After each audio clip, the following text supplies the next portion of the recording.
누군가의 한마디 위로가 한 사람의 일생과 그리고 세상을 바꿀 수도 있다고 하는 것입니다. 영국이 인도를 지배하고 있을 때 인도인들에게 용기를 준 것은 간디의 말 한마디 위로였다고 하는 것입니다. 어느 날 간디가 여러 사람과 함께 길을 걷을 때 한 할머니가 엎드려서 슬피 울고 있었습니다. 그때 간디가 손수건을 꺼내서 그 할머니의 눈물을 닦아주면서 저는 모든 사람의 눈물을 닦아주고 싶어요. 그러나 나에게는 손이 모자라는군요. 이렇게 이야기하면서 함께 슬퍼했습니다. 이 한마디가 인도인들에게 감동을 주었습니다. 그래, 우리 모두가 간디의 손과 발이 되자. 인도인들이 협력을 해서 독립을 이루었다. 그런 이야기를 들었습니다. 최근 우리나라는 우울증 때문에 사회적인 비용이 5년 동안 42%가 증가되었다. 그런 통계를 보았습니다. 국내외 정치 상황 때문에 우리 한국 사회는 집단으로 위로가 필요한 그런 사회라고 진단을 했습니다. 위로가 필요한 이 시대에 우리 모두에게 하나님의 위로하심이 함께하기를 축원합니다. 오늘 우리가 읽은 본문의 말씀은 하나님은 우리를 위로하시는 분이라고 하는 선언의 말씀이 오늘 본문의 내용인 것입니다. 이사야서의 구조를 보면 1장부터 39장까지를 볼 때 하나님을 거역하고 불순종하는 사람들에게 하나님의 징계와 심판을 예언하고 있는 것입니다. 그리고 40장부터 66장까지를 보면 하나님 말씀을 따르는 사람들에게 주시는 하나님의 은혜와 하나님의 회복을 언급하고 있다고 하는 것입니다. 근데 40장 1절에 보면 너희의 하나님이 이르시되 너희는 위로하라 내 백성을 위로하라 이렇게 말씀을 했습니다. 이사야 51장 3절에 보면 나 여호와가 시온의 모든 황폐한 곳을 위로하며 그 사막을 에덴 같게 그 광야를 여호와의 동산 같게 하였다라고 말씀을 하고 있습니다. 또 이사야서 51장 12절에 보면 너희를 위로하는 자는 나 곧 나이니라 이렇게 말씀을 했습니다. 이 말씀은 참 위로자는 여호와뿐이라는 사실을 다시 한번 강조한 것이다 그런 말씀입니다. 저는 지난 시간에 예수님이 누구신가 하는 말씀을 드렸습니다. 나인성 과부의 외아들이 죽었을 때 그 장례 행렬을 찾아가셔서 장례 행렬을 멈추시면서 그리고 고통당하는 여인을 찾아가서 울지 말라 말씀하신 주님, 그 주님은 죽음의 행렬을 멈추시고 청년아 일어나라 말씀하셔서 그 청년을 일으키셨다는 말씀을 드렸습니다. 오늘은 이사야서 51장을 통해서 하나님이 어떤 분이시고 우리에게 어떤 위로를 주시는가 이런 문제를 함께 살펴볼까 합니다. 제일 먼저 12절 말씀을 다 같이 한번 읽어보겠습니다. 12절 이르시되 너희를 위로하는 자는 나 곧 나이니라. 너는 어떠한 자이기에 죽을 사람을 두려워하며 풀같이 될 사람의 아들을 두려워하느냐. 오늘 12절에 보면 하나님은 우리를 위로하시는 분이라 이렇게 말씀으로 선언하고 있는데 사실 우리가 읽은 본문은 12절부터 16절까지가 오늘 우리가 읽을 본문의 설교입니다. 그 내용입니다. 그런데 이 12절부터 16절까지는 실상은 9절부터 11절까지의 질문에 대한 대답 형태로 되어 있다고 하는 것입니다. 그런데 9절부터 나오는 질문이 어떤 질문인가? 9절과 10절을 제가 읽습니다. 여호와의 팔이여 깨소서 능력을 베푸소서 옛날 옛시대에 깨신 것 같이 하소서 나합을 점이시고 용을 찌르시니가 어찌 주가 아니시며 바다를 넓고 깊은 물을 말리시고 바다 깊은 곳에 길을 내어 구속받은 자들을 건너게 하시니가 어찌 주가 아니시나이까. 오늘 본문에 보면 라합을 점이시고 용을 찌르시니가 이런 말씀이 나옵니다. 이 라합이라고 하는 말은 기생 라합을 말하는 게 아닙니다. 이사야 30장 7절에 보면 애굽의 도움은 헛되고 무익하니라 그러므로 내가 애굽을 가만히 앉은 라합이라 일컬었느니라. 여기서 말하는 라합이라고 하는 말은 애굽을 말하는 것입니다. 용을 찌르신 분이 아니십니까?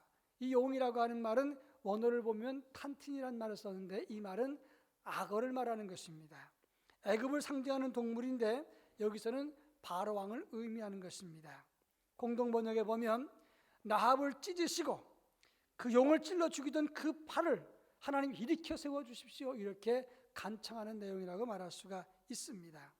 그런데 이 사람은 왜 이렇게 하나님을 향해서 애굽을 멸망시키고 라합을 그리고 바로 왕을 억압시켰던 그 하나님, 바다를 마르게 하시고 이스라엘 백성들로 하여금 길을 가게 하신 하나님, 그 하나님은 어디 계십니까? 이렇게 묻고 있는 것입니다. 다시 말해서 지금 이 간청하는 사람은 심한 슬픔과 탄식을 만나고 하나님을 향해서 절규하고 있는 것입니다. 그 절규에 대해서 응답하신 것이 오늘 우리가 읽은 12절부터 16절까지인데 12절 말씀을 읽었으니까 13절 말씀을 다시 한번 읽어보겠습니다. 하늘을 펴고 땅의 기초를 정하고 너를 지은 자 여호와를 어찌하여 잊어버렸느냐? 너를 멸하려고 준비하는 저 학대자의 분노를 어찌하여 항상 종일 두려워하느냐? 학대자의 분노가 어디 있느냐? 오늘 본문의 말씀을 보면 너를 멸하려고 준비하는 학대자란 말이 나옵니다. 너를 멸하려고 준비한다는 말의 원어를 보니까 활시위를 쥐로 잡아당긴 상태를 말하는 겁니다. 쉽게 말하면 지금 화살을 조준해서 쏘기 위해서 손만 놓으면 날아가는 그런 상황을 말하는 것입니다. 긴박한 상태, 누군가가 나를 조준하고 있는 그런 상태를 말하는 것입니다. 사람은 이렇게 누군가가 나를 조준하면 두려워하게 되고 항상 그것을 떠나지 않고 생각하게 된다 하는 말씀이에요. 지금부터 한 10년 전쯤에 제가 대전에 있는 대덕교회에 연초에 재직 수련회 훈련 3일간 집회를 간 적이 있었습니다. 교인이 대덕연구단지의 연구원들로 구성되어 있는 교회인데 교인의 75%가 주로 박사들이고 박사 가정들이었습니다. 그런데 생명화학연구단의 장로님이 그 수장 되신 분이 계셨는데 집회 끝나고 잠깐 낮 시간에 거길 보여주겠다. 그래서 따라갔었습니다. 근데 그 전날 새벽에 EF 소나타 안에서 자살해 죽은 연구원 한 사람이 있었어요. 그때 그곳을 갔을 때 사람들이 수근거리기를 왜 죽었대? 직장에서 스트레스가 컸대지 이런 얘기를 하는 겁니다. 제가 그 이야기를 듣고는 그냥 생각 없이 아무리 스트레스가 많아도 자살해 죽으면 가족들이 참 힘들 텐데 이렇게 얘기를 했어요. 그랬더니 그 안내하던 장로님이 이런 말씀했습니다. 목사님 말도 마십시오. 여기에서는 아무리 박사라도 연구 실적이 없으면 위에서 압박이 보통 심한 게 아닙니다. 실적이 없으면 나가야 됩니다. 그런데 쫓아내기 위해서 모욕적인 자리, 대기실로 가라고 말도 하고 자존심이 상하고 모욕감을 느끼는데 가족들한테는 돈이 점점 많이 들어가는데 실적 없으면 정말 죽을 목숨입니다.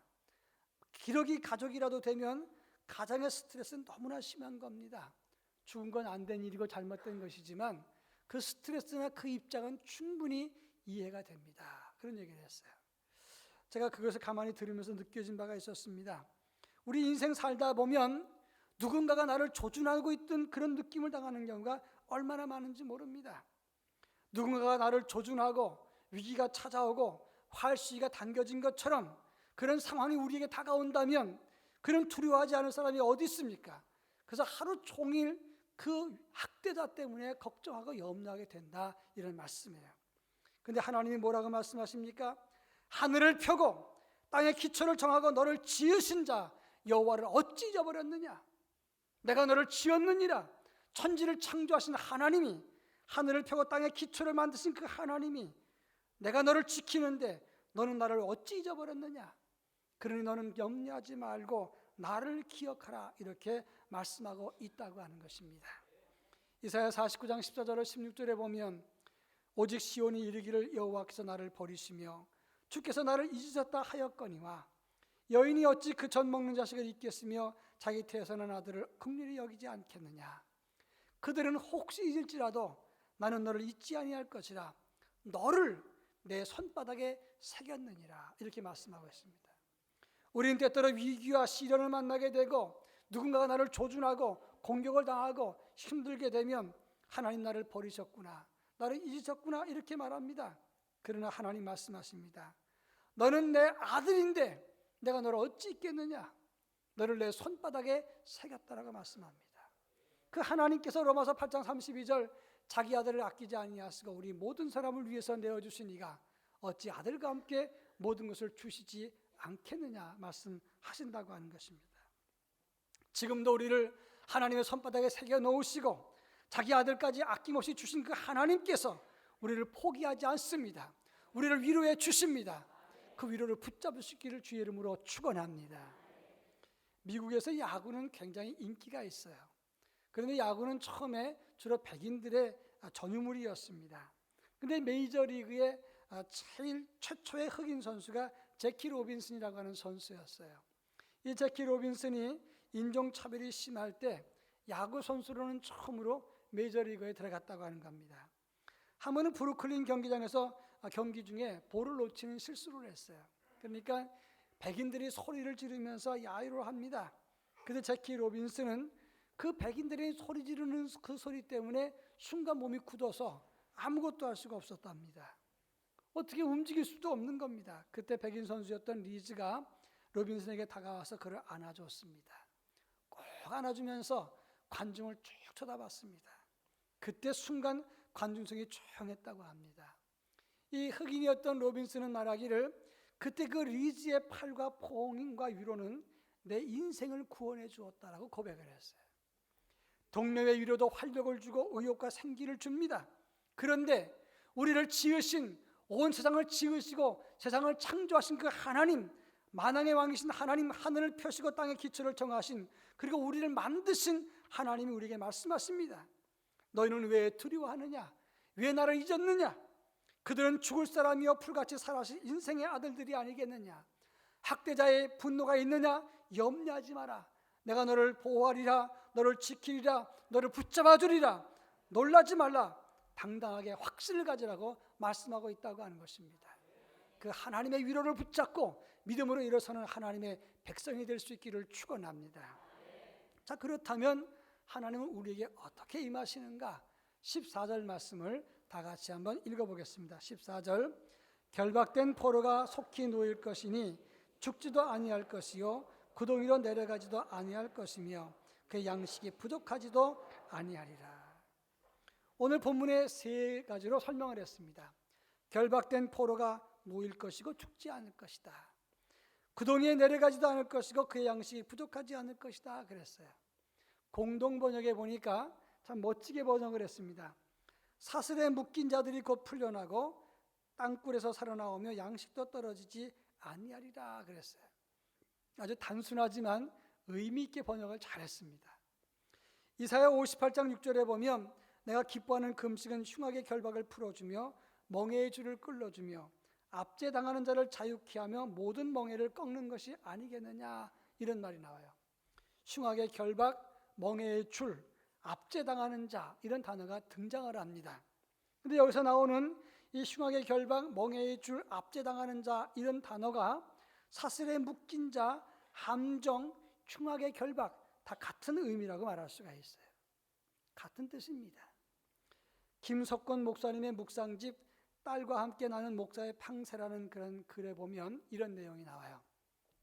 어떤 부부에게 아무 메모도 없이 발신인이 누군지 표시가 없는 이런 소포가 하나 배달이 됐어요. 선물이 하나 배달됐는데 누군지 모르겠어요 도대체. 조심스럽게 뜯어보니까 그 안에 성황리에 공연 중이었던 연극 공연표 2장이 들어가 있더라는 거예요. 누가 보냈을까? 도대체 짐작도 안 가는데 어떻게 할까 생각했는데, 그래서 보내준 사람의 성의가 있으니까 우리 갔다 오자. 그래서 부부가 공연을 가서 즐기고 돌아왔습니다. 돌아와 보니까 도둑이 다 털어갔어요. 침대에 메모를 보니까 이제 누가 보냈는지 알겠죠? 라고 써 있더라는 거예요. 여러분, 아무 표나 받지 마시기 바랍니다. 세상이 그런 세상이에요. 누군가는 우리를 함정에 빠뜨려야 자기가 삽니다. 흉악의 결박이 우리를 거미줄처럼 얽고 있다는 겁니다. 흉악의 결박이 지금 이 순간도 우리를 얽어매고 있다는 거예요. 며칠 전에 제가 우리 교육자들과 이야기를 나누는 중에 이 스마트폰의 기능에 대해서 이야기를 했어요. 이 스마트폰은 전화 통화하면서 단추를 누르면 통화 내용이 다 기록됩니다. 녹음이 됩니다. 그런데 목사님, 그건 옛날 얘기라는 거예요. 요즘은 새로 나온 스마트폰은 그냥 아무 터치도 안 해도 저절로 녹음이 된다는 거예요. 여러분 그거 아셨습니까? 그럴 리가 있나? 아니라는 거예요. 그래서 새로 장착된 스마트폰에는 그냥 통화 내용이 저절로 다 녹음이 되는 거예요. 그리고 30일 지나면 아까 앞에 것부터 다 지워진다는 거예요. 여러분 말 조심하셔야 돼요. 언제 그게 올무가 될지 모르는 겁니다. 내가 원해서가 아니라 저절로 녹음이 되는 거예요. 내 스마트폰 옛날 폰이라고 그게 상관이 없고 상대방 폰이 좋은 폰이면 그냥 녹음이 되는 거예요. 얼마나 무서운 세상입니까? 이 세상 함정과 흉악의 결박이 참 많습니다. 김정남이는 그냥 공항에서 죽었어요. 얼마나 많은 위험과 함정이 도사리고 있는지 모른다 이 말씀이에요. 일생 동안 복음을 위해서 헌신했던 사도 바울이 뭐라고 말합니까? 고린도후서 1장 8절로 9절에 보면 힘에 겹도록 심한 고난을 당하여 살 소망까지 끊어지고 우리는 우리 자신이 사형 선고를 받은 줄 알았노라 이렇게 말했습니다. 일생 동안 복음을 위해서 헌신했던 사도 바울도 살 소망이 끊어지고 사형 선고를 받은 줄 알았다. 이런 고난과 함정과 흉악의 결박이 있었던 것입니다. 이런 함정과 결박과 위기는 특별한 사람만 만나는 게 아닙니다. 어느 날 갑자기 내게 찾아올 수 있다는 것을 기억하셔야 돼요. 어느 날 갑자기 내가 병들 수도 있는 것이고 배신을 당할 수 있는 것이고 실패할 수도 있는 것이고 죽을 만큼 괴로운 일을 만날 수가 있다는 거예요. 그런데 고린도후서 1장 3절에서 뭐라고 말합니까? 주 예수 그리스도의 하나님은 자비의 하나님이시요 모든 위로의 하나님이시라고 말씀했어요. 모든 위로의 하나님, 그 위로라고 하는 말은 파세스라고 하는 단어를 썼는데 이 말이 무슨 뜻인가? 풍부하고 충분하다는 말입니다. 하나님의 위로는 풍부하고 충분합니다. 충분히 위로하시고 풍성하게 위로하시는 하나님이 너를 결박의 자리에 빠진 웅덩이에서 함정과 가난과 궁핍에서 너를 건져주신다. 이것을 선포하고 있는 것이 오늘 본문의 말씀인 겁니다. 이 말씀을 믿으면 이것이 현실이 됩니다. 이 말씀을 믿으면 그것이 내게 이루어지는 것입니다. 이 사실을 믿어야 되는 것입니다. 전에 가이드 포스트지에 실렸던 글인데 플로리다에 살던 찰스 시어즈라고 하는 사람이 허리케인이 상륙해서 제방이 터지는 바람에 이제 물난리가 났어요. 여러분 플로리다 가보신 분 알지만 산이 없어요. 거기 다 평지인데 물이 꽉 차버리면 이제 빠질 데가 없는 겁니다. 집에 물이 침수했습니다. 지붕 위로 올라갔다가 나무 위로 올라갔어요. 자기 아내와 아이들 3명 자기까지 합해서 나무 위로 올라가는데 물이 점점 불어납니다. 남편이 말합니다. 여보 이젠 틀렸어요. 다 죽게 됐어요. 아내가 이렇게 말했습니다. 여보 우린 살 수 있어요. 주님이 도우시잖아요. 그때 남편 되신 분은 머릿속에서 예수님이 생각났어요. 그동안 교회를 떠났습니다. 부인만 신앙생활하고 자기는 신앙생활을 시원찮게 했거든요. 부인이 예수님이 계시다, 예수님이 도와주신다는 말을 듣고 나서 용기를 얻었어요. 그래서 찬송을 불렀습니다. 너 근심 걱정 말아라 주 너를 지키리 주 날개 밑에 거하라 주 너를 지키리. 이 찬송을 힘차게 불렀어요. 근데 찬송을 불러도 물이 점점 차오릅니다. 목까지 찼어요. 근데 지치기보다는 그 찬송 부르면서 확신이 들더래요. 눈물 나면서 감사 찬송이 나오는 겁니다.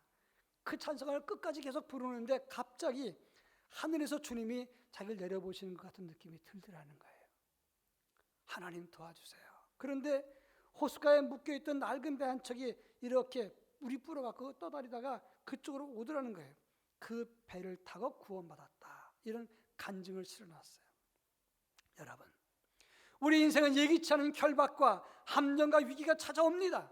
그러나 하나님은 그 위기와 결박과 함정, 흉악한 결박에서 우리를 건지신다는 사실을 믿으시기를 바랍니다. 단순하게 말로만 위로하시는 분이 아니라 우리를 찾아오셔서 일하시는 하나님, 그 하나님이 우리를 위로하시고 우리를 도와주신다고 약속하고 있는 것입니다. 그런가 하면 오늘 보면 15절 16절에 보면 더 위대한 말씀이, 더 놀라운 말씀이 기록되어 있다고 하는 것입니다. 15절 제가 읽습니다. 나는 내 하나님 여호와라. 바다를 휘저어서 그 물결을 뒤흔들게 하는 자이니 그 이름은 만군의 여호와니라. 다 같이 읽습니다. 내가 내 말을 내 입에 두고 내 손 그늘로 너를 덮었나니 이는 내가 하늘을 펴며 땅의 기초를 정하며 시온에게 이르기를 너는 내 백성이라 말하기 위함이니라. 아멘. 바다를 휘젓고 물결을 뒤흔들게 하는 하나님이 말씀하십니다. 너는 내 백성이라. 얼마나 놀라운 말씀입니까? 공동 번역에 보니까 나는 너의 입에 나의 말을 담아주고 나의 손 그늘에 너를 숨겨둔다. 하늘을 펴고 땅을 세우면서 시온을 향해 선포한다. 너는 나의 백성, 내 아들이라. 얼마나 가슴이 뛰입니까? 하나님은 우리를 위로하시고 지켜주시는 분입니다. 그런데 그 차원을 떠나서 이제 한 단계 나아가서 너는 내 아들이라고 말했어요. 이건 존재의 변화입니다. 이것은 관계의 변화입니다.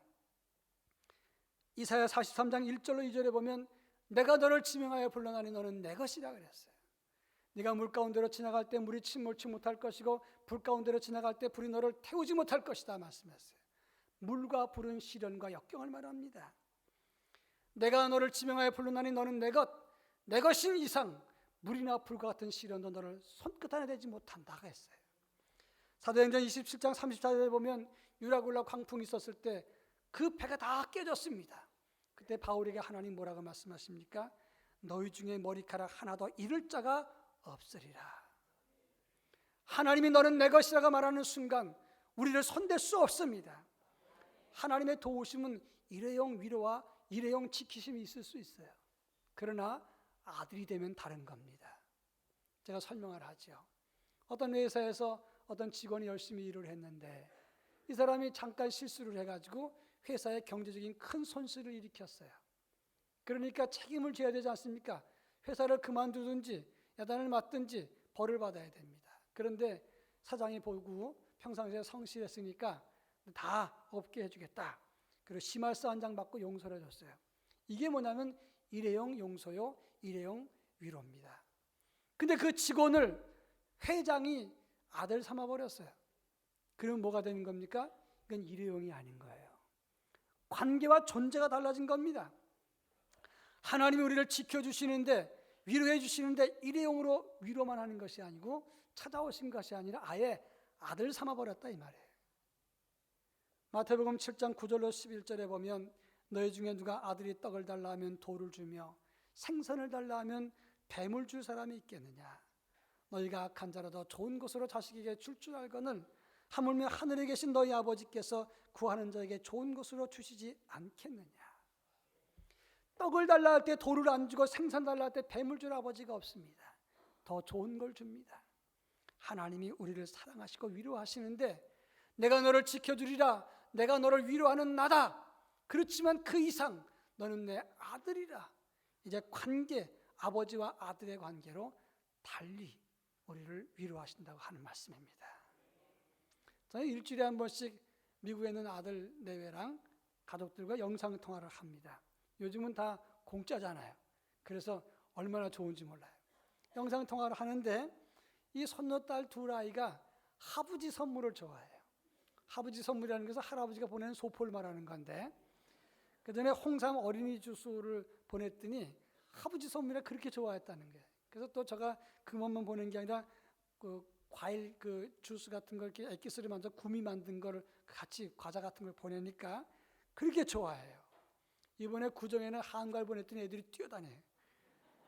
얼마나 좋아하는지 몰라요. 하부지 선물이라 너무너무 좋아합니다. 근데 그 이후로 제가 이 소포 내용물보다 소포값이 더 들어갑니다. 그렇지만 마트도 잘 안 가지만 마트 갈 때마다 뭘 찾냐면 손녀 줄 거 없나 찾아다녀요. 저는 뭐 과자 같은 거 요새는 잘 안 먹지만 손녀 줄 게 없는 거 찾아다니는 거예요. 지난번 샀는데 너무 많이 사가지고 그대로 다 남았어요. 다음번에 보내려고 또 갖다 놨어요. 근데 한 가지 물어봅니다. 이게 의무입니까? 사랑입니까? 사랑이에요. 하나님이 우리를 위로하시고 지켜주시는 것은 하나님의 자녀이기 때문에 의무가 아니라 관계의 변화, 하나님의 자녀, 하나님의 아들로 변화된 하나님의 은혜라고 하는 것입니다. 이것이 하나님의 은총이요 위로고 이것이 복음의 내용인 것입니다. 우리는 낙심할 수 있습니다. 비천에 처할 수도 있고 함정에 빠질 수도 있고 흉악의 결박에 묶일 수도 있습니다. 그러나 절망하지 마십시오. 하나님이 우리를 책임져 주시고 하나님이 우리를 위로해 주시고 아들 삼았기 때문에 하나님이 우리를 지켜주시는 것입니다. 이혜인 수녀님이 나를 위로하는 날이라고 하는 시를 썼어요. 가끔은 아주 가끔은 내가 나를 위로할 필요가 있네. 큰일도 아닌데 세상 끝난 것 같은 죽음을 맛볼 때 나에게 채 드러나지 않은 나의 허물과 약점들이 나를 잠 못 들게 하고 누구에게도 얼굴을 보이고 싶지 않은 부끄러움에 문 닫고 숨고 싶을 때 괜찮아, 괜찮아, 힘내라고. 이제부터 잘하면 되잖아. 조금은 계면적지만 내가 나를 위로하며 조용히 거울 앞에 설 때가 있네. 내가 나에게 조금 더 따뜻하고 너그러워지는 동그란 마음, 활짝 웃어주는 마음, 남에게 주기 전에 내가 나에게 먼저 주는 위로의 선물이라네. 참 시를 잘 썼어요. 하나님이 우리를 자녀 삼으시고 위로하시기 때문에 우리도 우리 스스로를 위로해야 돼요.